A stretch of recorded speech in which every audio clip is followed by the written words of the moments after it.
Il presidente Mattarella interviene sulla giustizia, sconcerto e riprovazione per l'inammissibile commistione tra politici e magistrati, dice Mattarella dopo le polemiche sul caso dell'ex presidente dell'ANM Palamara. Urge una riforma del CSM, ma il capo dello Stato non può scioglierlo a discrezione. Nadia Zikowski. Le forze politiche in Parlamento trovino un accordo e mettano in piedi in tempi brevi una riforma che restituisca prestigio e credibilità alla magistratura.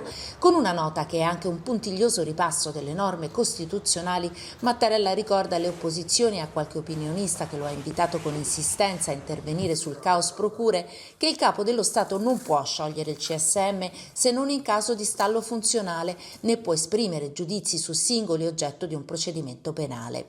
Precisazioni che da superflue diventano necessarie visto il dibattito di questi giorni, in cui le nuove intercettazioni hanno risvegliato il caso Palamara, allargando il campo delle influenze ad altri mondi oltre quello della magistratura.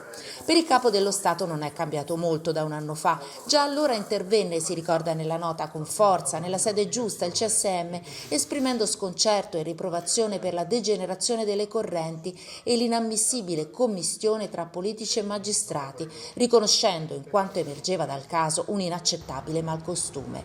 Oltre alla grammatica costituzionale, però, tra le righe si legge anche un invito alla riflessione. Sciogliere oggi il Consiglio significherebbe anche far decadere i procedimenti disciplinari in corso. E dopo le parole del capo dello Stato, la politica torna a discutere della riforma della giustizia.